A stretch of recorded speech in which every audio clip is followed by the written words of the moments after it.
Hi everyone. Welcome to the fifth episode of Digital Yours, a series by etbrandequity.com, where we'll be engaging with key stakeholders in the digital marketing sector to better understand the trends that are driving growth and investment in the industry. The series also brings forth the perspective of brand custodians on how they are planning their mega initiatives around the digital medium today. The current season is themed as Playbook for Customer Retention and is being brought to you in partnership with Clever. So, as we know that the world joins forces today and to fight the current COVID-19 crisis, businesses all around are concerned with customer optimism. The two fundamentals and the two foundations of customer loyalty, that is trust and confidence, are being put to a massive test. However, as they say that with every crisis, there comes a window of opportunity. This global crisis is truly about customer moments that matter. And by putting a business's customers first and their customer interest first, this can be really a time for a brand to lead and win. So in our fifth episode today, we are trying to understand what works in the real world scenario and what can really become a playbook for every marketer around the world. Today, we are honored to be joined by professionals who have been leading their brand stories and brand customer retention initiatives for their respective businesses. And it is my great honor to introduce Mr. Jiten R. Mahindra, Senior Vice President Marketing at Max Fashion India, Mr. Pradeep Nidamarthi, VP and Head of Digital at SBI Mutual Fund, Mr. Amrinder S. Dhaliwal, Chief Product Officer at IndiaMart, Mr. Basant Chaudhary, Product Lead at Walmart E-commerce, Mr. Rohan Ranjan, Head of Data Science at Doubtnut, and Mr. Jasmeet Singh Gandhi, Head of Global Business Development at Clever. So welcome, gentlemen, and thank you so much for taking out time this morning and joining us and helping us understand and delve deep into the subject of customer retention and customer lifetime value. So thank you so much for joining us today. So before we start, I would really want to come to, all my brand custodians on this panel, and we have brands across the variety today, right? And really want to understand what CLV basically stands for them. What's the purpose of CLV in, as far as their respective brands are concerned, right? And then maybe dive deep into the critical challenges that they are facing as far as retention is concerned today. So Jiten, we will start with you, right? And Max Fashion is a leader in the retail segment, right? So how have you seen customer demands change? And for Max Fashion, how is CLV, how important CLV is, right? And what are the current challenges that you are facing in terms of retention, as so as to say? So Jiten, we can start. Thank you, Satyajit. Thanks for having me. I think, it's a change. If probably this conversation would have happened 18 months back, the conversation would have been extremely different. But here, in the last 18 months, omni-channel, which was a buzzword, has actually become a reality where multi-channels coming together. Customer is no more, associated with one channel. So as you know, Max Fashion, we are predominantly a brick and mortar brand with around 158 cities we are operating in. What we have realized in the last 18 months is that one of the key challenges is to get the customer across the channel. Because earlier, the whole play was very different. There was a brick and mortar customer, there was an e-commerce customer. And both were having their own separate, play happening. And that's where the CLV was always a part of the conversation. And if you look at from a marketing point of view, been in the conversation for almost last 5 to 6 years. But the importance of CLV is actually quite relevant and significant as we talk now, because one, from a classical definition of CLV, it's a profit which you generate from a customer over his lifetime across multi-channels. And obviously, the larger the product assortment or penetration with that customer base, the higher chances of retaining. The definition of loyalty has also changed. So it is no more, if you look at the segmentation which happened 4 years back, 5 years back, it was all about customer coming and buying the highest value. And highest value was given a very high priority vis-a-vis the frequency. Then came the change of building value with frequency. And now what we're talking about, it's no more about value and frequency, but it's about the width of the product which you are offering and the customer is consuming. So the higher the width of the product, the better the loyalty or the retention chances. So just to give you in terms of fashion, we being a family fashion brand, so we offer Western wear, Indian wear, men's wear, kids wear, footwear, and accessories. So the idea for us of loyalty is no more about someone buying more than 10,000 or 15,000 rupees, but how many departments is he or she consuming. So the moment the customer width grows up, the chances of having a conversation with the brand is higher. And if I have to interpret it from a marketing point of view, what is CLV? CLV is actually the brand relationship with the customer, and both are evolving. The brand is evolving because of the internal and external factors. And when I'm using the word brand here, I'm not talking about communication. I'm talking about the price. I'm talking about the TG which we are talking to, the channel, the physical evidence or the experience while interacting with the product. So all this is constantly evolving, and it got really, I would say the speed got 10x in the last 18 months in terms of the evolution. And on the other hand, the customer is moving through his life cycle. When I say customer life cycle, I'm talking about his demographic, psychographic profiling, the external factors which affect. For example, right now, everything which was essential took over everything which was good to have, and people who were catering to the essential category had upper hand vis-a-vis people who were creating to the needs or the indulgence part of it. So when the customer is evolving, the brand is evolving, the only constant thing which you can connect, and the thicker that connection between the brand and the customer is where the CLV comes in. So CLV is like a fiber optic between the brand and the customer. It has to keep on building up and connecting with the customer. And brands which are able to do good are able to leverage it. And it is one of the most important parameter, because finally the bottom line matters, and we all know that the cost of acquisition, more so over in the online space, is far higher than the offline space. And there is a churn which is inbuilt in the system. So whether you are acquiring a customer in whatever the best opportunity you have, whether it is in the store or online, churn is going to be there. So the optimization of the customer, what you have, how do you grow them in their grow with them in their life cycle, being relevant with them, and ensuring that your proposition is good enough for them to stick with you, is where this whole CLV play comes in. And the from the challenge or the opportunity point of view, which we have been discussing for a long, is about the CDP or the DMP, where how do you create a single view of the customer. And now more so ever more important because of the multi-channel which we are operating. There is an app customer, there is a mobile customer, there is a desktop customer, there is an e-commerce customer, there's a marketplace customer, and there is your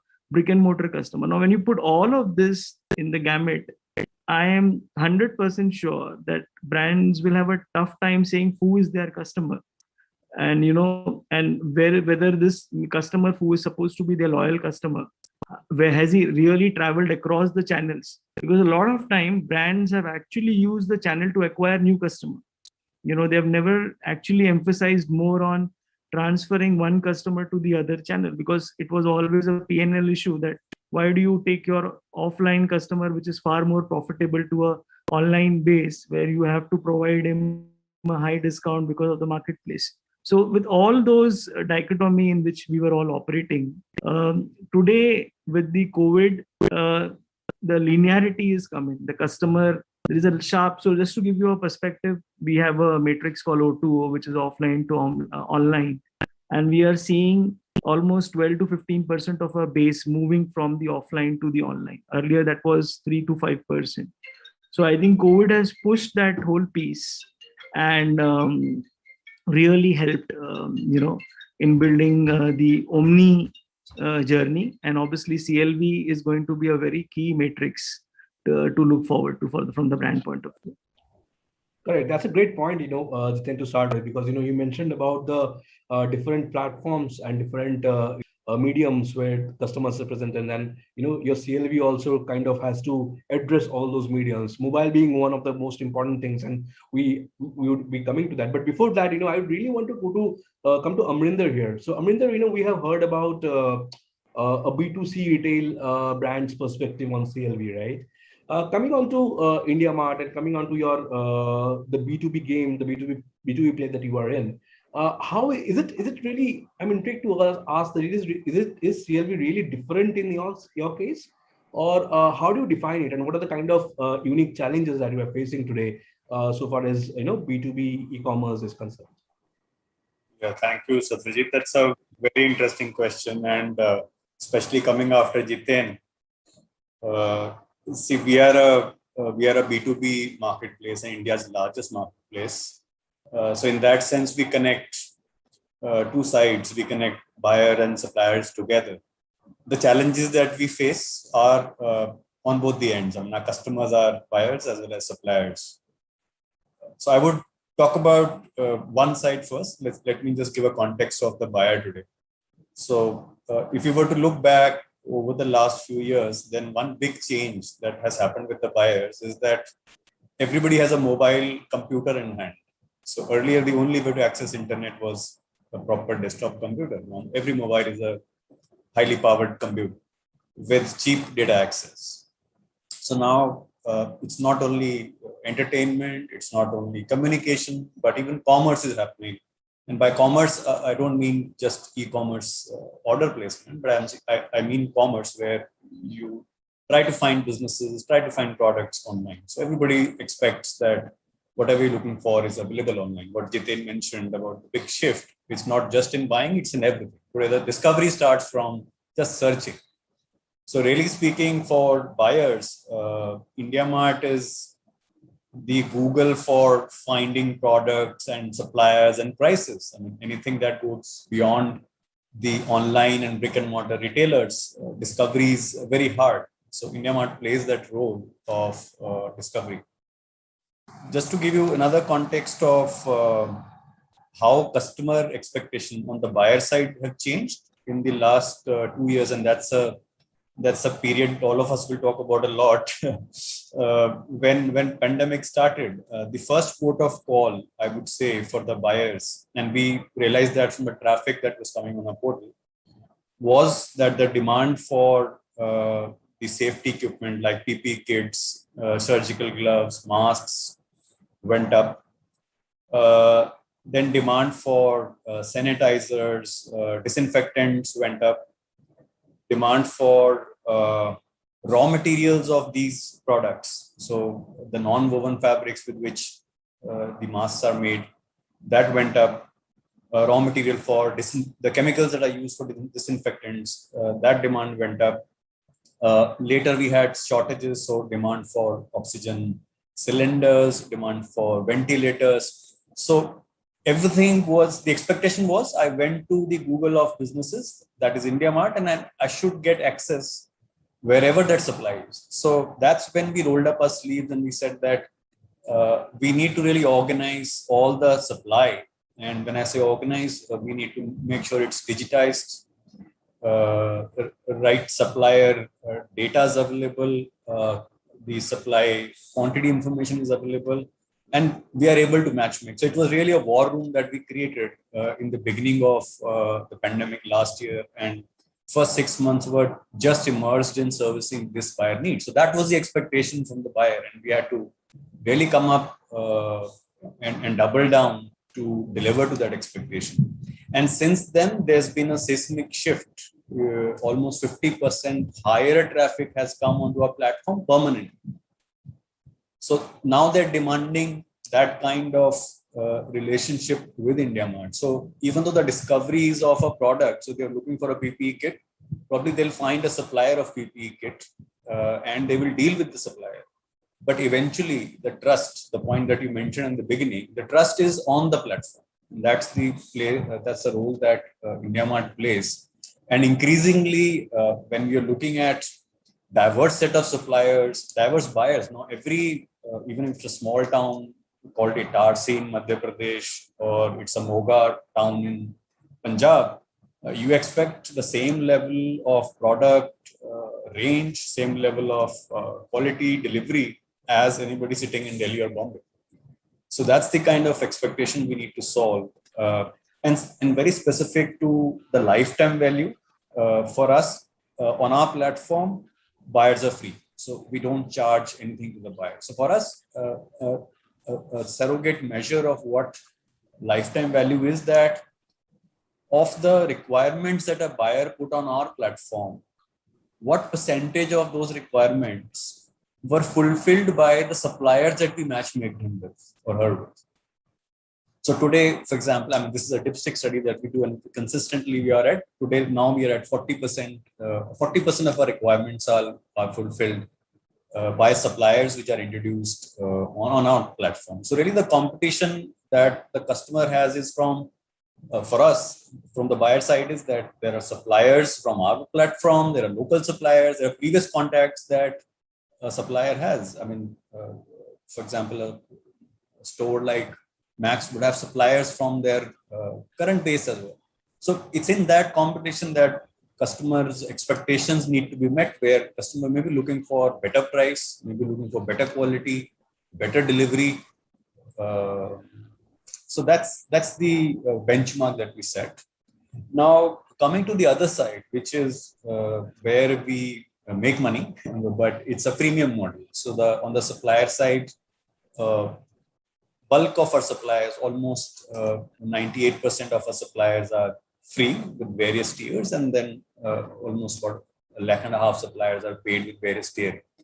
So on the supplier side, and our business, I would say, dates back to about 2008, 2009, when India's local business grew. So that's when IndiaMart as a platform focused on local business. That's our primary business.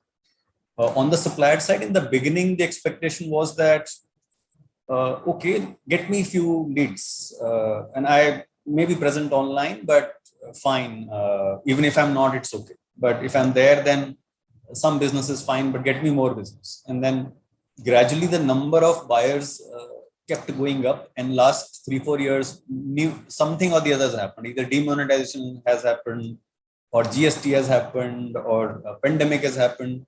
And before that, as I said, mobile penetration, data cheap, everything happened. So suddenly the volume of buyers looking for businesses, products, suppliers went up significantly. And when physical shops, physical marketplaces closed, then since then it's no longer how do I do business, it's how do I do online business. That's what the change and the shift is in the suppliers, because they understand that is mainstream. So today there are, for example, hubs. So Morbi in Gujarat is the hub for ceramics. Moradabad is a hub for brass items. Tirupur, Ludhiana are for hosiery. Now these hubs service all across India. Those suppliers service all across India. And now it's no longer that the buyers will visit them and then they will actually service. And even, I mean, I'm talking about these things, but even if you take Atta Chakki machine, Atta Chakki machine is actually, the big hub for that is Rajkot and Ahmedabad. And they supply all across India. So these suppliers are now looking for business where they can trust those buyers. Similarly, buyers looking for new suppliers, there's a price discovery. So how do we make sure that the suppliers get their CLV? In the definition that shifts from the supplier end is that how much business am I getting on the platform, which means how many leads I'm getting. But more importantly, what is the relevance and the quality of those leads? So that is important, because everything is so buyers have already come. Now, if I matchmake a ceramic manufacturer with buyers from across India, then I need to make sure that is that specific type of tile that he's making, whether it is a floor tile or a wall tile, and a size and specification, that matches with what the buyer needs, because there is an ROI that is dependent on that. So really for me to measure customer lifetime value for suppliers, the key measures are the retention rate. So when I bring them on my platform and I renew their subscription, That's important. That's one measure. And secondly is the ARPU. So how much revenue am I able to generate per customer? So am I able to give them higher value-add services once they come onto the platform? And the way we solve that is that, first of all, we worked very extensively. If you're getting 90 million visits on your platform every month, and practically everybody from India who's doing some part of e-commerce online has visited India Mart in the last 12 months. I mean, that's what our data tells us. So that's the depth that we have. With that rush of buyers, how do we figure out, using algorithmic matchmaking, using machine learning, using data analytics, the absolutely right set of buyers which this supplier would want to deal with. Similarly, the buyer would only want to deal with 3-4 suppliers. So this matchmaking has been really at the heart of generating value, which is the CLV we are saying, for buyers and as well as the suppliers. Because if you get the right leads, you work on them. Conversion rates obviously depend on competition, but even if you convert 2, 3, 5%, you know your ROI is generated.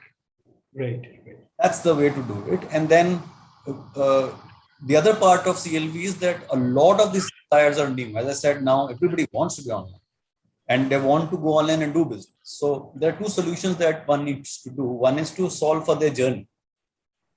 So is this onboarding simple? Is the way they make payments to you simple? So we introduced something called as eNACH, because earlier used to be paper NACH. Now, eNACH is a great convenience because every month only X amount is deducted. So simplifying that onboarding journey where you move from a free supplier to a paid supplier on a platform. And secondly, once you become a supplier, how do you get business? How do you follow up with online buyers? It's a paradigm shift for Indian SMEs. Right, Amrinder. I think you have covered these points really well. Both from the supplier as well as from the customer point of view, right? So moving on to Pradeep, right? So Pradeep, you represent a brand which is like the biggest in the country where so far as BFSI is concerned, right? So in the BFSI segment, I'm sure the retention is already there, right? From your customer's point of view. But how would you upgrade that CLV? The lifetime value, and make them basically customers for entire life. I mean, what's the nuances and nitty-gritties when you look at CLV from a BFSI point of view? I think it would be a misnomer to say that the retention is there. Actually, it actually works counterproductively in terms of financial services in general, right?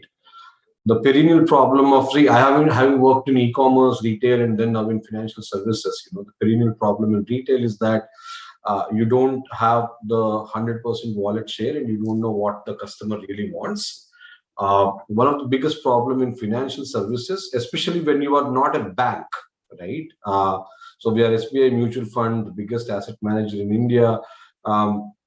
The biggest problem is the engagement is very patchy, right? If I'm selling insurance or I'm selling mutual fund or any of these other financial services, there is high involvement when the person is buying something, and only when that sort of comes for renewal or some external event happens, that is when people start to interact with you again, right? In between, you really don't know what those customers are doing, right?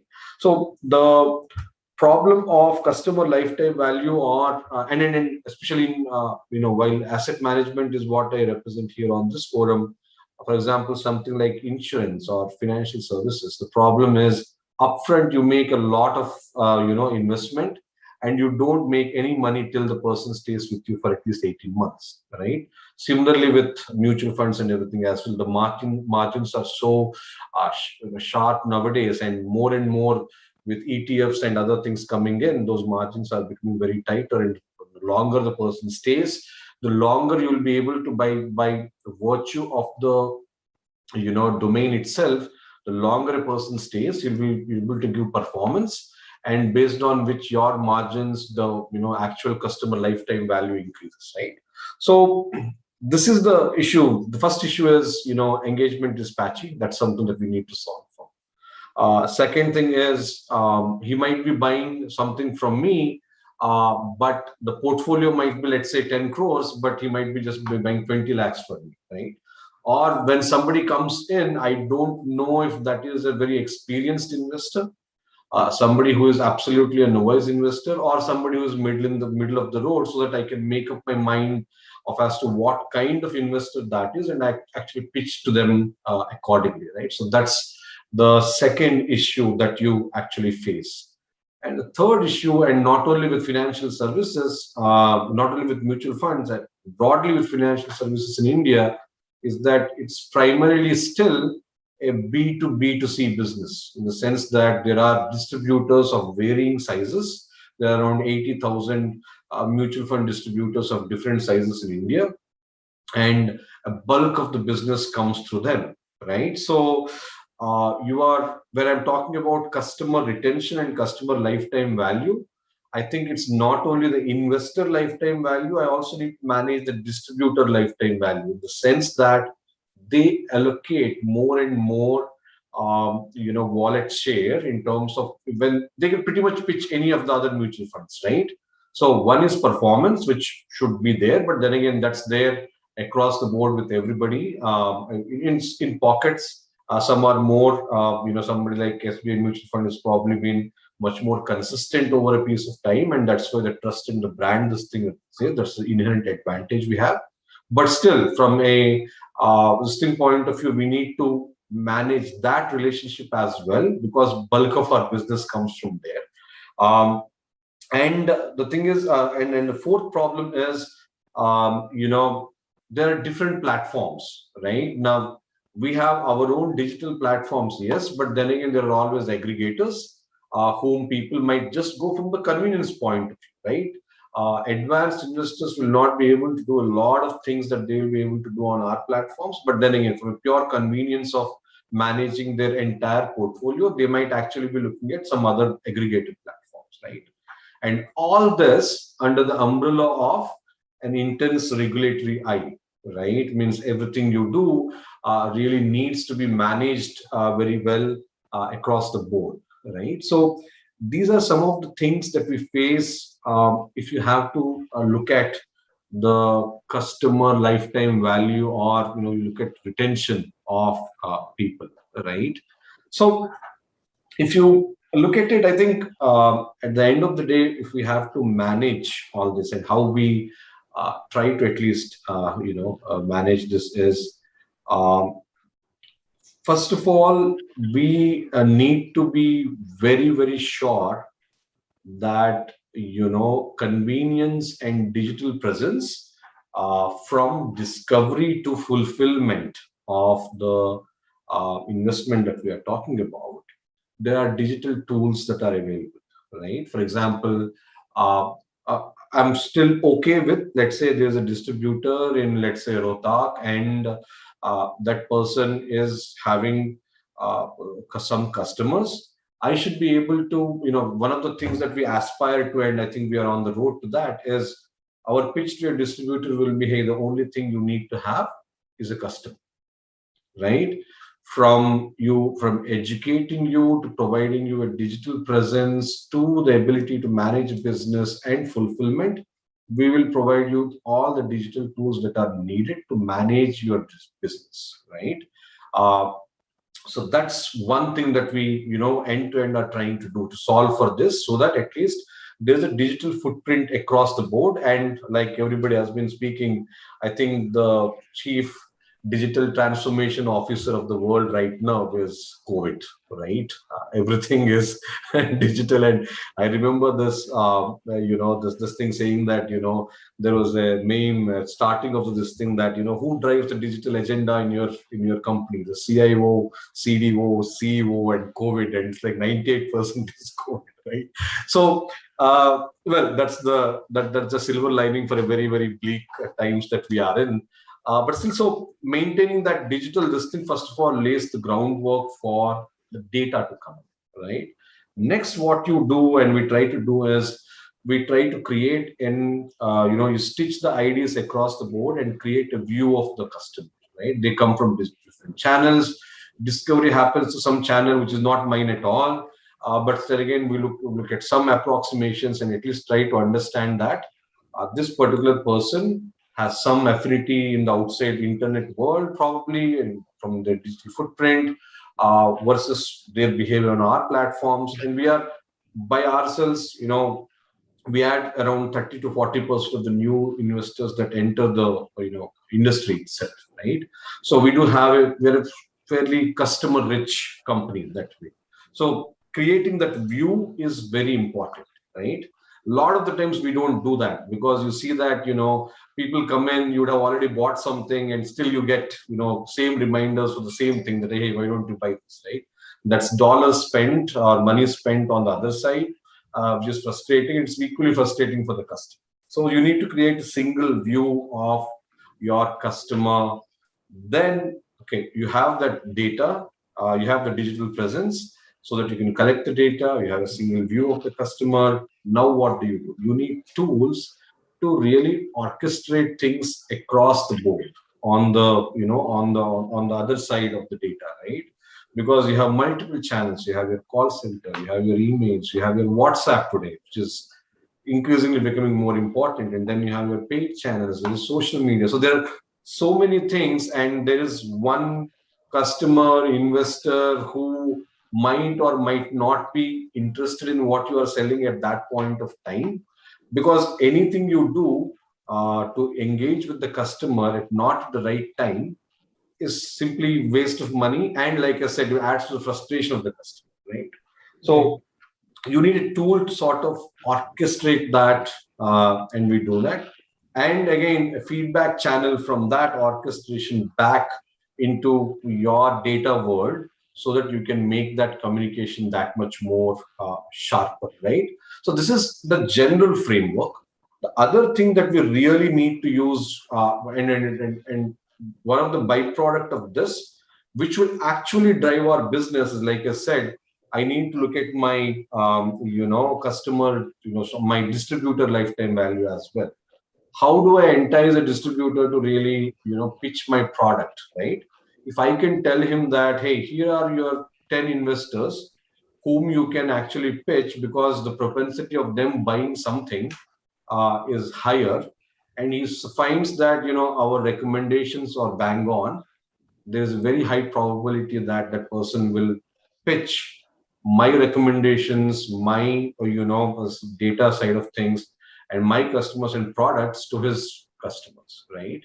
So this is in the gamut. That's what we need to do, right? The digital presence, create a single view of the data, cross-channel orchestration, a feedback loop into your ecosystem, and see how that data can be used across the board to actually drive the business going forward, right? That's the only way to do this. Right, you covered the CLV ecosystem really well because it's kind of a Hawkeye view of the entire ecosystem. So on that note, before coming to Basant and Rohan, I would really want to come to Jasmeet here, right? And Jasmeet, we heard about three diverse set of categories and three diverse set of brands and their understanding and their challenges, especially concerned to CLV and customer retention. So, as CleverTap and being worked with, so many brands across genres and across sectors, how do you suggest, we address these challenges, so far as CLV specifically is concerned, right? And, as CleverTap, how do you think that, brands can really, work their retention strategies well? Thanks again. First of all, from CleverTap, I would like to thank all the panelists for being here, sharing their time, and giving us the insights. So, based on whatever we have heard, I think it's great to understand how people have changed their thinking over the last 2 years, and it's of course music to our ears, largely. Acquisition costs are playing into the hands of, say, a duopoly today, right? And that's where I think the main challenge is. There has been a rush of users, organic and inorganic. You're fighting for customer acquisition, plus once you've acquired them, then you're fighting for share of time, most importantly, based on the type of business that you're doing currently. So it's either share of time and share of wallet, or in some cases, share of both, right? So And I think that is the real challenge today. But I heard, from what I've heard from the panelists till now, I guess they made some very, very valid points. Omni-channel presence, one view of customer, which is the same thing actually, because today the customer doesn't really choose to come in by appointment, right? It's they can choose where to interact with your brand, how to interact, and how to exit, and how long they want to spend time with you, right? Depending on what experiences you're delivering. So Jiten touched upon that, in terms of providing experiences, for example, the brand today encompasses not only how it looks and behaves, but also what real life,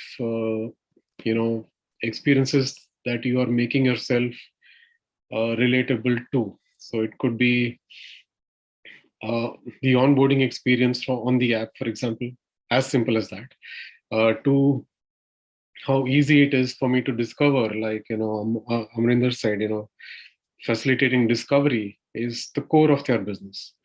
And if that is not cracked, there is no chance in hell that you will have a long-term relationship which will result in any meaningful CLV. So the paradigm has changed from just, as I said, just from providing a lead to telling me, hey, how does this business work for me? Okay. Expectations have definitely changed. So the result is that businesses have had to adopt very rapidly. They have had to learn very rapidly. And, we have helped our partners or our customers to sort of take advantage of this fast moving or fast adapting environment by helping them understand who their customers are, providing them that one view, telling them how they are behaving, what the expectations are, and then of course helping you to, like Pradeep said, engagement is the most important thing. So how do you engage with them? At what stage? Are you personalizing the message, because there are so many of them, and are, instead of sending them spammy, irrelevant messages, across what channel at what time? So helping segment users, helping create relevant campaigns and deliver them across relevant channels. Like it could be SMS, WhatsApp, push notifications, or in-app discovery, etc. So these have come to the forefront, and fortunately, we've been working with very large brands and even with the long tail to understand the use cases and help them with these features. So yeah, and I'm very intrigued to understand more in terms of how are they sort of engaging with these customers, and what changes have they made in the execution of their digital strategy. Correct. Thanks, Jaspreet. On that note, I would really want to, move to Basant here. Basant, so you represent a very, unique category, right? E-commerce, which is a dual play of your brand is a dual play of e-commerce and retail, right? So in this case, I really want to ask you a very specific question about the mobile medium. I mean, I think Jiten touched upon, the importance of mobile in onboarding new customers and then retaining them and then creating that lifetime value for your customers on that medium. So how does it how does it constitute for your entire brand purpose and brand exercise when it comes to sales? Thanks, Satyajit. Yes, as you rightly mentioned, Walmart is the biggest retailer in the world. We move more than $500 billion of GMV every year. Broadly, if you relate that to India, probably it's 20% of our GDP. And we are present in both the format, retail, where we are a behemoth and very strong, and online where we are catching up with all the new players across the world. And there is also a reason why this is happening, because there is a shift in the customers' behavior and the pattern. Now, in the past, the customers were comfortable going to the store and buying in real life.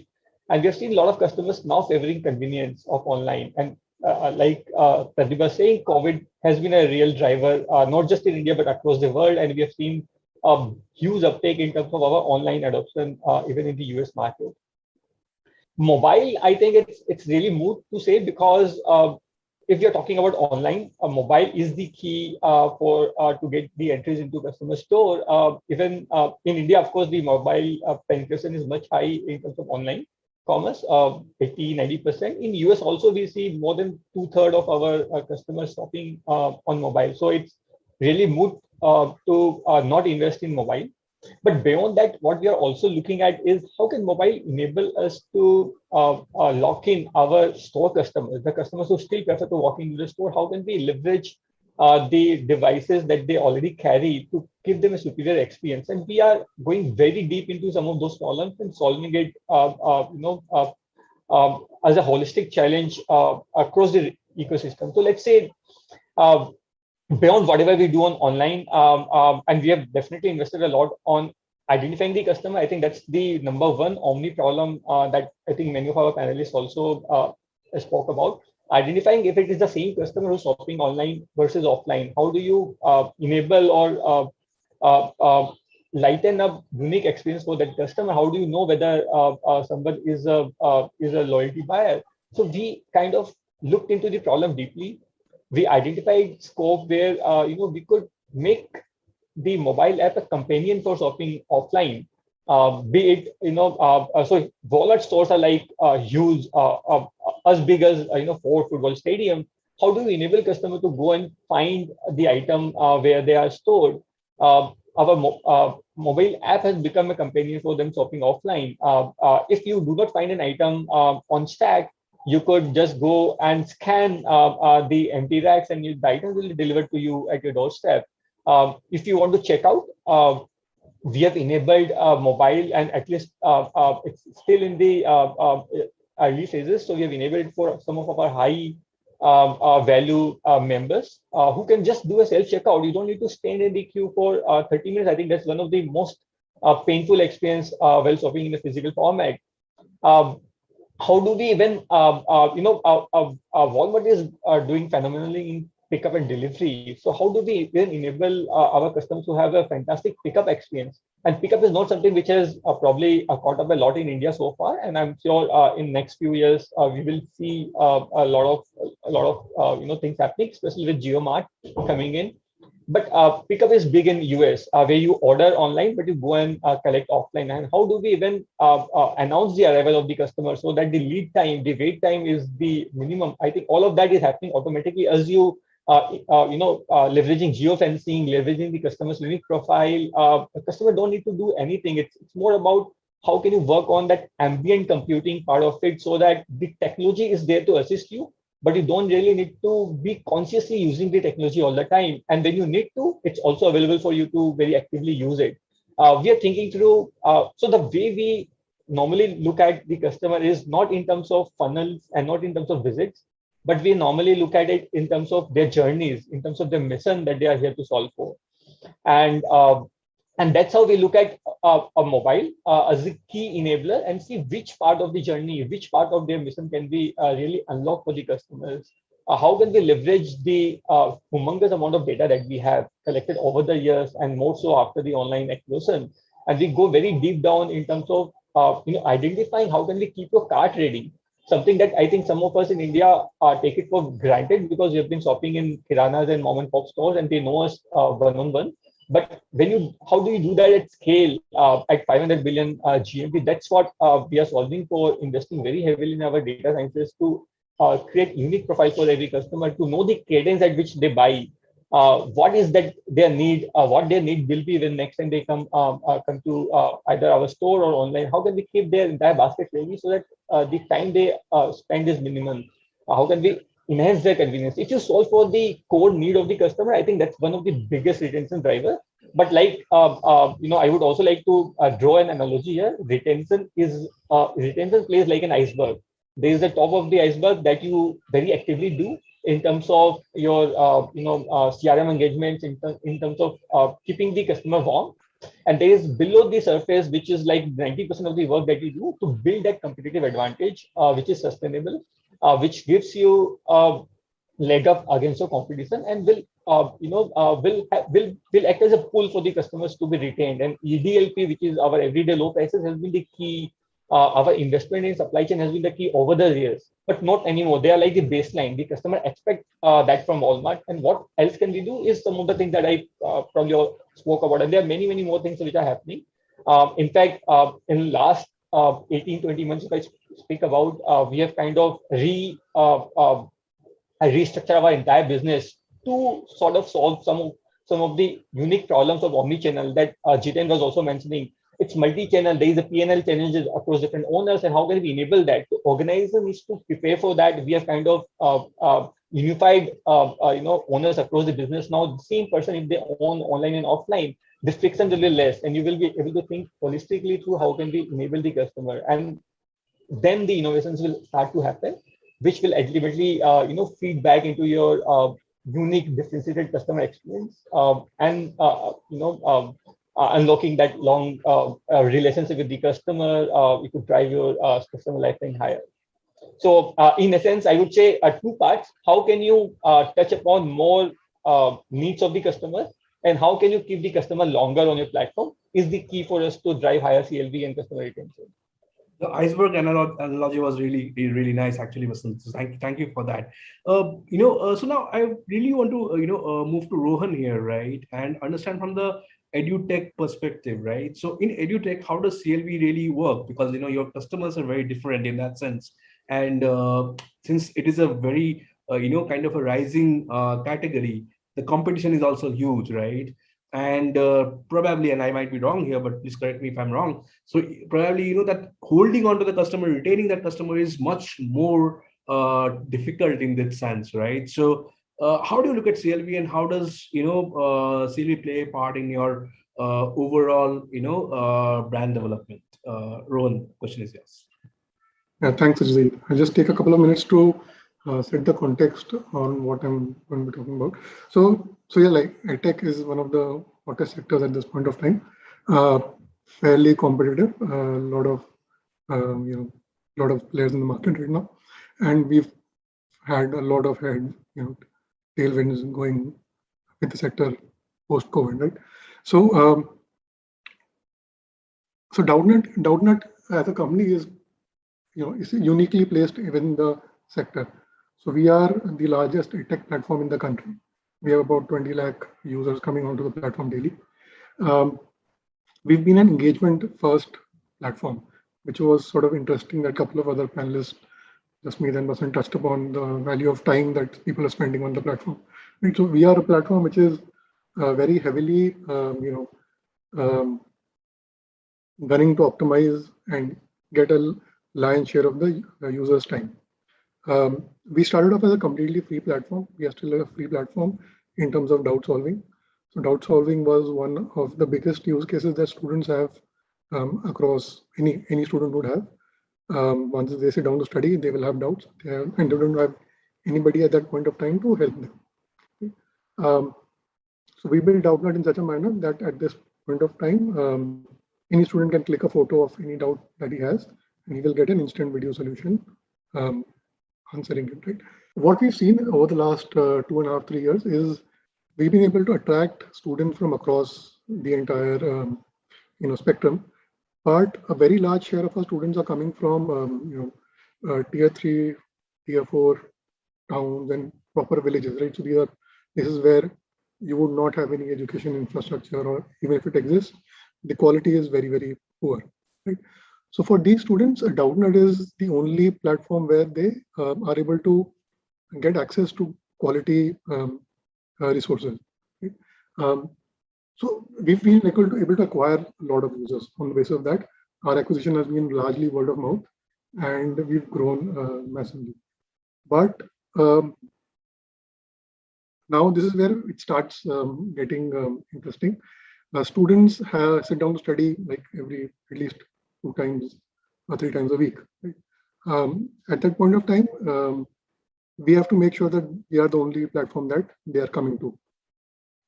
That is one. Second is, when you're an engagement platform, once somebody is on the platform, you have to make sure that they are not getting diverted and going off somewhere else. So when we're talking about the users that we are predominantly talking about, which is the 500 million people sitting in the tier 3, tier 4 towns and villages,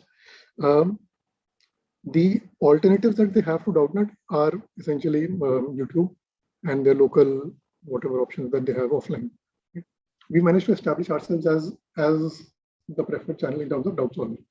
Now, till then, we didn't have any kind of a business model. It was all a free platform. People would come and use. Post-COVID is when we started off with our first set of courses that we launched. Now, these courses are tailored to the kind of audience that we have. So 300, 400 rupees a month. And they can get all subjects covered like a daily tuition. We're doing really well, but that is where we are seeing the first set of challenges that are coming in terms of customer retention and customer CLV, as we would call it. Right? So these are students where we can't, they can only pay 400, 500 rupees a month. We don't have the capacity to pay more than this. Even if we wanted to charge, we could not charge. So we are limited by that transaction size. And obviously 400 rupees a month will not enable us to build a business out of it, right? So we have to make sure that the student sticks around for X number of months with us. So that is where we then have to end up, dedicating a lion's share of our time on making sure the experience that he gets on the platform, the courses that he is part of, the value that he's getting from those courses is basically unmatched. Right? That is only when you will come back and make the next renewal. Right? So that is one. Second is in terms of which is particularly unique to us is the challenge around making payments. Right. So these are students who are whose parents are farmers, daily wage laborers,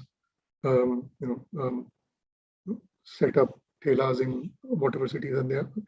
So these people, while they have some kinds of bank accounts, but they've never made an online payment. Doubtnut was probably the reason that their family got a phone and Doubtnut is the only app that they have on the phone, but they've never made a payment. Now, for them to go and make that payment, we have to do a lot of work in terms of getting them to exploring. We have about 30 payment modes that they can use. We see that in spite of all of this, the most commonly used mode is people walk 2-3 kilometers, go to a bank or a kirana shop and ask them to make the payment, right? So in such a scenario where making the payment is a task, right? It just becomes even more important that the value that they're getting from whatever they are paying for is supremely high, so that the next time they are willing to make that journey, make that payment, all of that. That is one. The second part is so Doubtnut is being built as a platform where people are coming for the engagement via the doubt solving feature, and we are then identifying and targeting the right users, and then getting them to buy something. So for us, it is very important that the top of the funnel, which is the core engagement product, is that engine works supremely well. People, once somebody is on the platform, we know that there's a frequency that he will sit down to study. In that sense, education is sort of well defined, that you know exactly the kind of subjects that you would be covering at this point of time. Once we know what he is in, the kind of content that he will be looking for.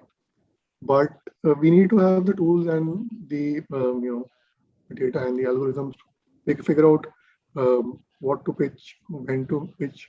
In terms of pure engagement, how do we bring him back? When do we bring him back? All of these students don't have access to the phones all the time. It's a phone that is being shared across 5-6 members of the family. So they have phones at only a couple of hours is when they have phones. The students though decide on what they have to spend for. The parents still have a role to play. So all of these, then make sure that we have to follow these, the right messages have to go out to the right audiences. So this is one set of problems. Second set of problem, which is unique to us, is also a lot of our users are, across different pockets of the country. So we have students who are studying in Bihar board and are comfortable in their language, whereas we have students studying in the Maharashtra board, which are comfortable in Marathi, Bengal board in Bengali. So the communication in terms of the content that we create and in terms of reaching out to the students have to be tailored to the language that they're comfortable in. So I think that is one of our biggest challenges is getting a unified messaging across, but also in a language that they understand. Even when we're talking about Hindi, it's not pure Hindi; it is a mix of Hindi and English that they've sort of evolved. Right? These people are not very tech savvy. Like I said, they are probably using Doubtnut and WhatsApp, like two apps that they use. So it can't be an overly complicated onboarding or any kind of a flow or anything like that. It has to be very simple, one click, two click, whatever we have to do. And it has to be in a language that they understand, right? So, Right. So which is why Doubtnut is like a video first platform, because it's easier to showcase and also explain. So yeah, I think that is there. And I think other unique problems is we've sort of piggybacked on the data revolution that has happened, which allowed us to reach to the audience that I was talking to. But then these people are then constrained by the data limits that they have. Like 1 GB of data is what they have for a day. Right? The moment that 1 GB is finished, that user is gone for the day. Only come back tomorrow. Right?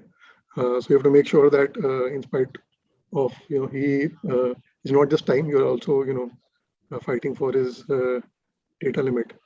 Right? He can't. The moment he spends a lot of time on YouTube or on a particular game, that he's probably going to come back to you tomorrow and not today.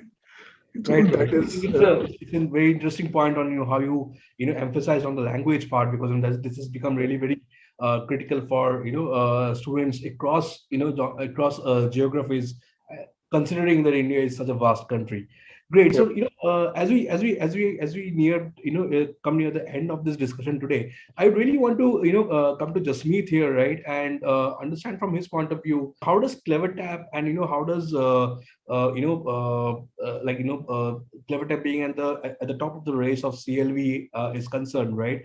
How are you looking at CLV growing in importance for brands across genres? So we have heard diverse sectors today, right? And the challenges that they are facing are very unique, so as to say, from sector to sector. So what's your take on this? How do you see the importance of CLV getting much more finding a primary space for every brand? Yeah, so I think to summarize, I guess retention is the new acquisition, according to me, and retention is something that everybody is going to be sort of focusing on moving forward, because that is going to be the core for increasing the opportunity to maximize your revenue, or say, depending on your business model. If the frequency of usage of your product is high, and you need to get people back to sort of monetize better, like for an e-commerce company or a media company, or even ed tech for that matter, where people have to come back frequently to realize the value of that platform. Engagement and the ability to bring people back is where we focus maximum. For low frequency usage businesses, like say mutual funds, for example, which is once in a while, you don't buy mutual fund every day. Content and other relevant delivery of say information through right channels becomes important for you to retain customers in terms of delivering value, and positioning a brand in a way that you repeat your business going forward. So if it is a subscription based model, you need to sort of make sure that you're delivering enough value at the right frequency with the right messaging through the right channels. So we have a very single point agenda, which is retention.